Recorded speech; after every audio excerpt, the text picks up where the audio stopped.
Saint Joseph convent senior secondary school Ratlam.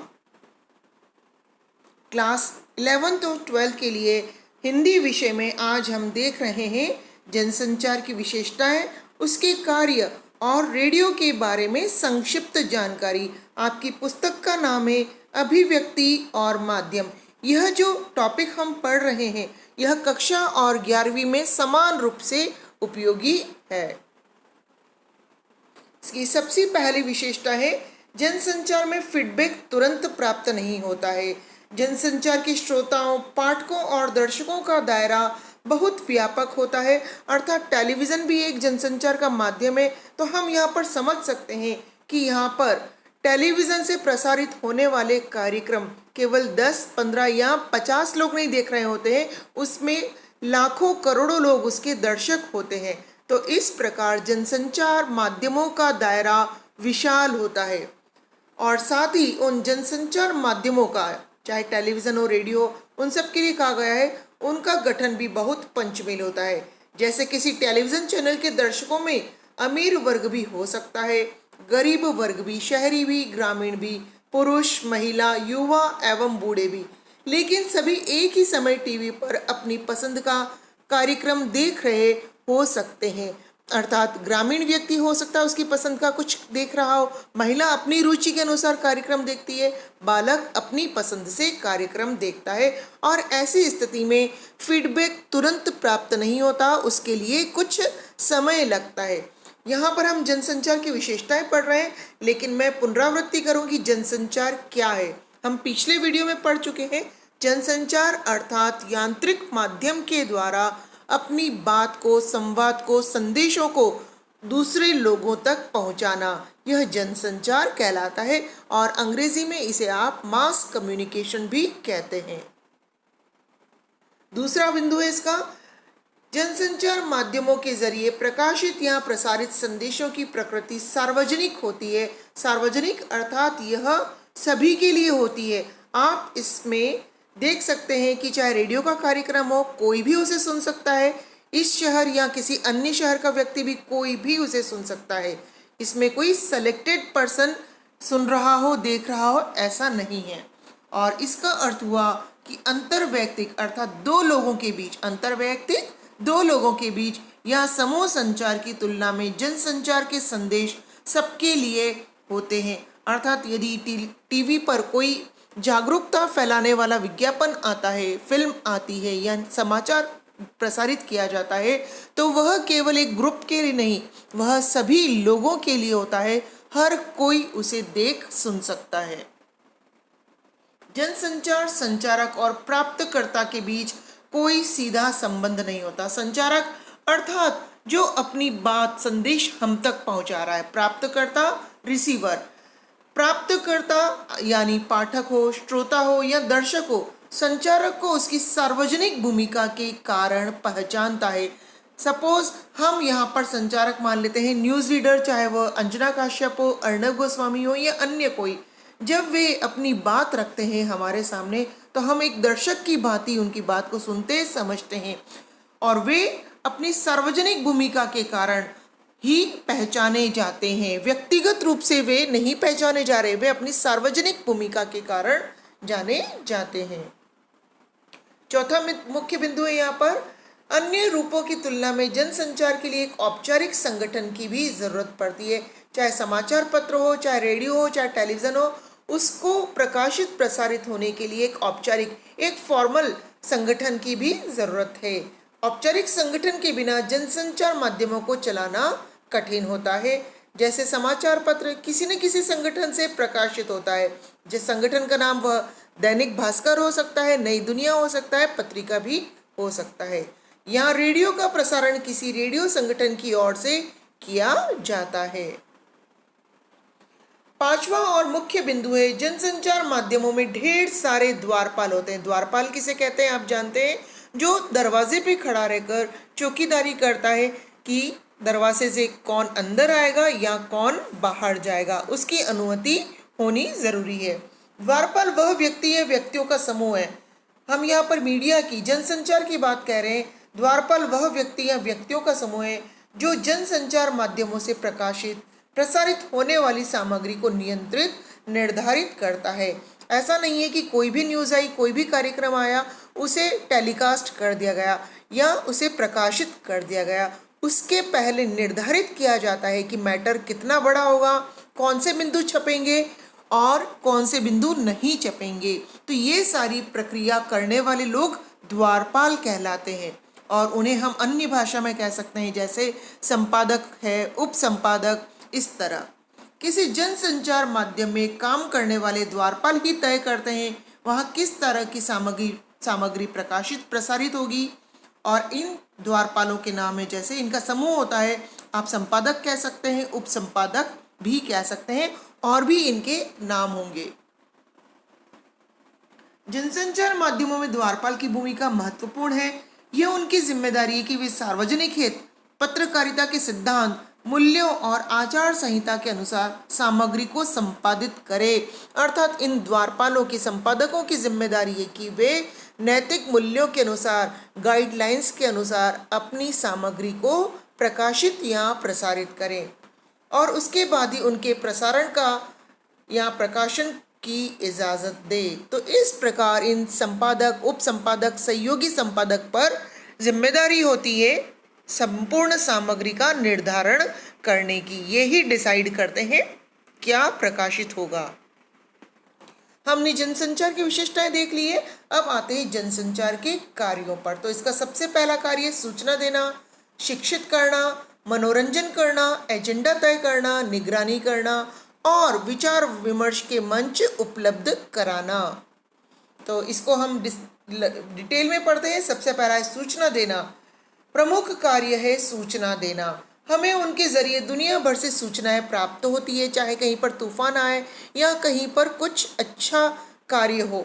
ये सारी सूचनाएं हमें जनसंचार के साधनों के द्वारा प्राप्त होती है। हमारी ज़रूरतों का बड़ा हिस्सा जनसंचार माध्यमों के जरिए ही पूरा होता है। अर्थात जैसे वर्तमान में देखें तो कोरोना की संपूर्ण जानकारी जो हम टेलीविज़न के माध्यम से जुटाते हैं, यह सूचना देने का कार्य जनसंचार कर रहा है। इसका दूसरा मुख्य बिंदु है शिक्षित करना। सूचनाओं के जरिए हमें जागरूक बनाते हैं। अर्थात हमें जैसे सोशल डिस्टेंसिंग का पालन करना चाहिए, तो इस तरह से हम सतर्क हुए, हम शिक्षित हुए। जनसंचार के साधनों ने हमें अलर्ट किया। लोकतंत्र में जनसंचार माध्यमों की एक महत्वपूर्ण भूमिका जनता को शिक्षित करने की है। अर्थात कहीं हम गलत निर्णयों को न मानने लगे, ये सारी जिम्मेदारी भी मुख्य रूप से जनसंचार के माध्यमों पर है। वे विज्ञापन द्वारा, चाहे लघु कथाओं द्वारा, लघु फिल्मों द्वारा हमें दिखाते हैं, समझाते हैं। यहाँ शिक्षित करने से आशय है उन्हें देश दुनिया के हाल से परिचित कराने और उसके प्रति सजग बनाने से है। तीसरा बिंदु है यहाँ पर मनोरंजन करना। जनसंचार माध्यम मनोरंजन के भी प्रमुख साधन है। सिनेमा, टीवी, रेडियो, संगीत के टेप, वीडियो, किताबें आदि मनोरंजन के प्रमुख माध्यम है। तो आप समझ ही गए होंगे कि किस प्रकार जनसंचार हमारे लिए मनोरंजन भी उपलब्ध कराता है।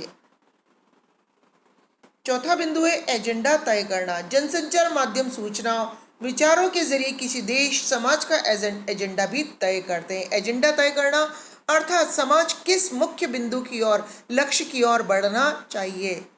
जब समाचार पत्र, समाचार चैनल किसी खास घटना या मुद्दे को प्रमुखता से उठाते हैं या उन्हें व्यापक कवरेज देते हैं, तो वे घटनाएं या मुद्दे आम लोगों में चर्चा के विषय बन जाते हैं। जैसे यदि आपको दिसंबर जनवरी की बात याद हो तो CAA और NRC पर व्यापक कवरेज दिया गया और लोगों को समझाया गया कि सरकार की इन नियमों के तहत, इस नीति के तहत क्या किया गया है। लोगों को जागरूक करने का प्रयास किया गया।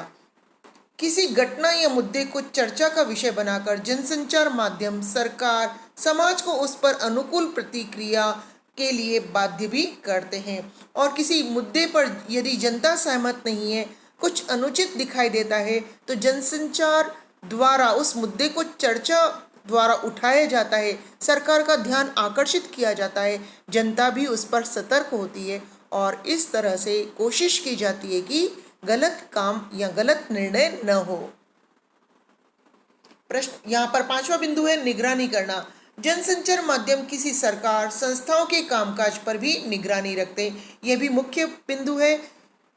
मीडिया जो है, जनसंचार या मीडिया सरकार के कार्यों पर निगरानी रखते हैं ताकि सरकार जनहित में ही कार्य करे, अनुचित फैसले न ले। अगर सरकार गलत कदम उठाती है या किसी संगठन में कोई अनियमितता बढ़ती जा रही है तो उसे लोगों के सामने लाने की जिम्मेदारी जनसंचार माध्यमों पे हम देख ही रहे हैं। वर्तमान में कई बार भ्रष्टाचार पर कवरेज दिया जाता है और यह सारा कार्य मीडिया ही करती है और इस प्रकार लोगों को अवेयर करती है, साथ ही साथ सरकार के कामों पर भी निगरानी करती है। छठा पॉइंट है इसका, विचार विमर्श के मंच उपलब्ध कराना। लोकतंत्र में विभिन्न विचारों को अभिव्यक्ति का मंच उपलब्ध कराते हैं ये जनसंचार के माध्यम। इसके जरिए विभिन्न विचार लोगों के सामने पहुंचते हैं। जैसे हमें जल संग्रहण या रेन वाटर हार्वेस्टिंग का तरीका नहीं मालूम था, लेकिन जब समस्या बढ़ती है तो विचार विमर्श के द्वारा लोगों को अवेयर किया जाता है। यहाँ पर और भी उदाहरण है, जैसे किसी समाचार पत्र के संपादकीय पृष्ठ पर किसी घटना मुद्दे पर विभिन्न विचार रखने वाले लेखक अपनी राय व्यक्त करते हैं। यदि आप समाचार पत्र पढ़ते हैं तो आप उसके सबसे बीच वाले पेज पर देखेंगे कि अलग अलग लेखकों के आर्टिकल्स छपे होते हैं और जिसे पढ़कर आप अपनी जानकारी को अपडेट कर सकते हैं। इसी तरह संपादक के नाम चिट्ठी स्तंभ में आम लोगों को अपनी राय व्यक्त करने का मौका मिलता है और इस तरह जनसंचार के माध्यम विचार विमर्श के मंच के रूप में भी काम करते हैं, अर्थात हम भी अपनी राय व्यक्त कर सकते हैं इन जनसंचार माध्यमों के द्वारा। यहाँ पर आप हिंदी समाचार देख रहे हैं, यह प्रिंट मीडिया है जो स्वतंत्रता प्राप्ति से पहले भी प्रचलन में था और यह एक सशक्त माध्यम है। इसके द्वारा लोगों तक अपनी बात पहुंचाई जाती है।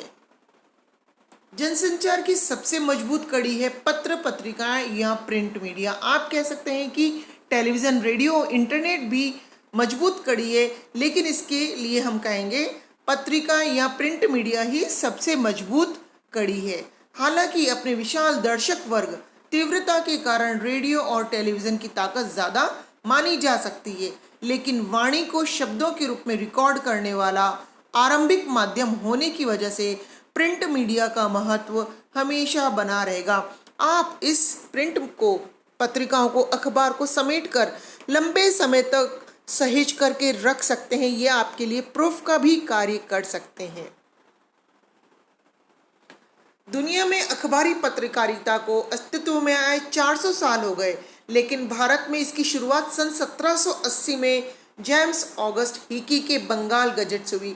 अर्थात पत्रकारिता जहां समाचारों को प्राप्त किया जाता है और उन्हें काट छांट कर दर्शकों तक, पाठकों तक पहुंचाया जाता है।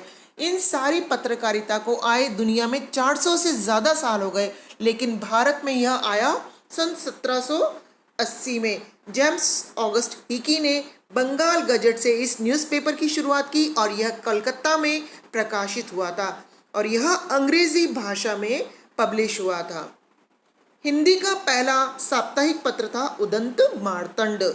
यह सप्ताह में एक बार निकलता था और यह कलकत्ता से ही निकला सन 1826 में और इसके संपादक थे पंडित जुगल किशोर शुक्ल। आप ये सारे बिंदु अवश्य ध्यान रखेंगे।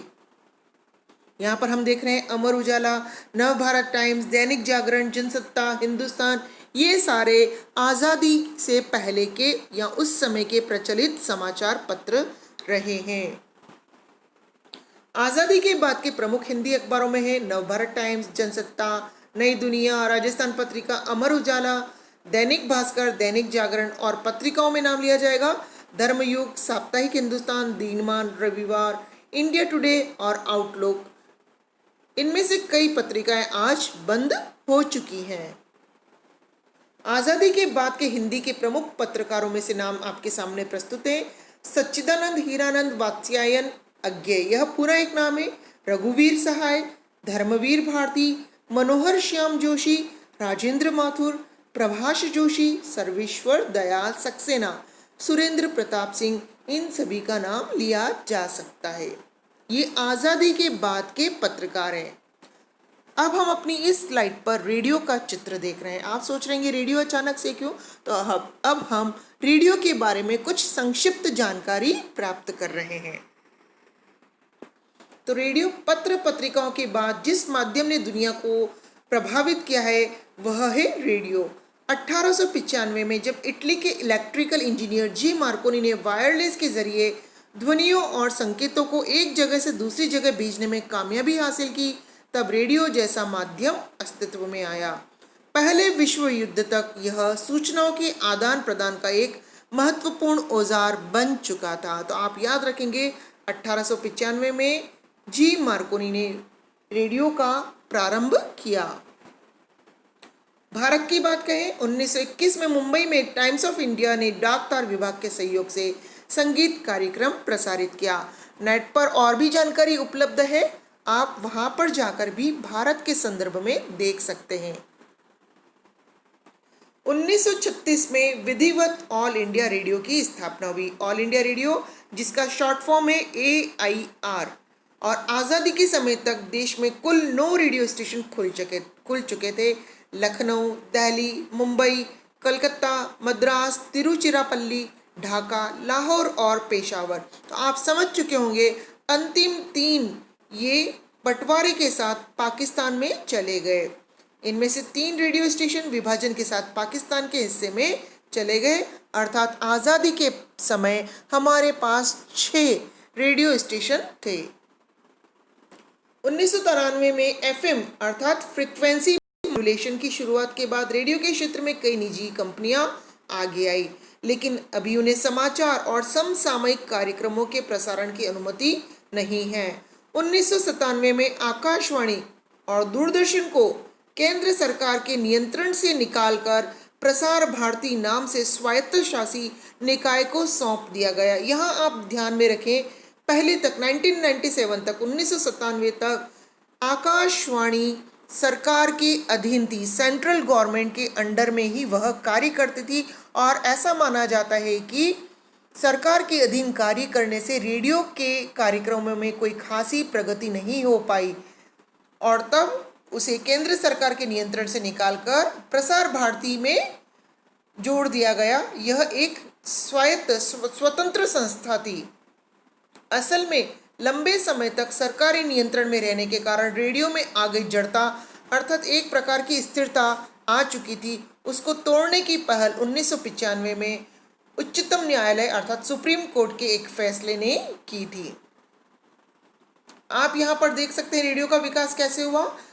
जैसे 1920 में इस प्रकार का रेडियो था, 1940 में इस प्रकार का रेडियो था, 1930 में यह था, 1950 में इस तरह का रेडियो प्रचलन में था, 1960 में यह आया, 1970 में यह रेडियो आया, 1980 में यह आया, 90 का यह है, और 2000 का यह, एवं 2010 में यह। और अगर वर्तमान की बात करें, हम मोबाइल के साथ भी FM रेडियो आदि, प्रसार भारती, भोपाल रेडियो आदि सब कुछ सुन सकते हैं। रेडियो एक ध्वनि माध्यम है। आप इस बात को याद रखेंगे, रेडियो ध्वनि माध्यम है या श्रव्य माध्यम है, क्योंकि यह ध्वनि तरंगों के जरिए कार्य करता है। इसकी तात्कालिकता, घनिष्ठता, प्रभाव के कारण गांधी जी ने रेडियो को अद्भुत शक्ति कहा था। ध्वनि तरंगों के जरिए यह देश के कोने कोने तक पहुंचता है। दूर दराज के गांवों में जहां संचार नहीं होता, मनोरंजन के अन्य साधन नहीं होते, वहां रेडियो एकमात्र साधन होता है उन्हें बाहरी दुनिया से जोड़ने का। फिर अखबार और टेलीविजन की तुलना में यह सस्ता भी बहुत होता है। तो हमने यहाँ पर संक्षिप्त रेडियो आदि की जानकारी प्राप्त कर ली, जनसंचार के कार्य पढ़ लिए और विशेषताएं भी पढ़ ली। मैं उम्मीद करती हूँ कि आपने अभी पढ़ी हुई सारी सामग्री याद रखेंगे। तो हम प्रश्न देख लेते हैं। प्रिंट मीडिया का महत्व बताएं। तो जनसंचार की सबसे मजबूत कड़ी है प्रिंट मीडिया। यह माध्यम वाणी को शब्दों के रूप में रिकॉर्ड करता है और शब्द स्थायी होते हैं, आप उसे लंबे समय तक सहेज कर रख सकते हैं। भारत में पहला अखबार कौन सा था? बंगाल गजट, जिसे हिकी ने निकाला था 1780 में, और यह अंग्रेजी में प्रकाशित हुआ था। पहला हिंदी साप्ताहिक पत्र कौन सा था? उदंत मार्तंड, और इसके संपादक थे पंडित जुगल किशोर शुक्ल। हिंदी भाषा के प्रारंभिक दौर में किन विद्वानों ने योगदान दिया? उनके नाम है भारतेंदु हरिश्चंद्र, महात्मा गांधी, तिलक, मदन मोहन मालवीय, गणेश शंकर विद्यार्थी, माखनलाल चतुर्वेदी, रामवृक्ष बेनीपुरी, बाल मुकुंद गुप्त आदि। आजादी के समय के प्रमुख पत्र पत्रिकाओं के बारे में बताएं। तो उनके नाम इस प्रकार है: केसरी, हिंदुस्तान, सरस्वती, हंस, कर्मवीर, आज, प्रताप, प्रदीप, विशाल भारत आदि। भारत की आजादी के समय पत्रकारिता का लक्ष्य क्या था? 1947 से पूर्व क्या था?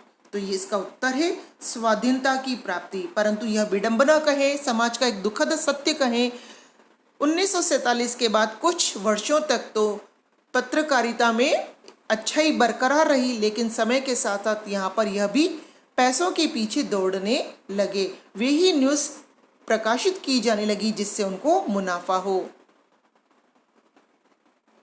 रेडियो का आविष्कार कब हुआ है? तो उत्तर है इसका 1895 में। इटली के इंजीनियर थे जी मार्कोनी।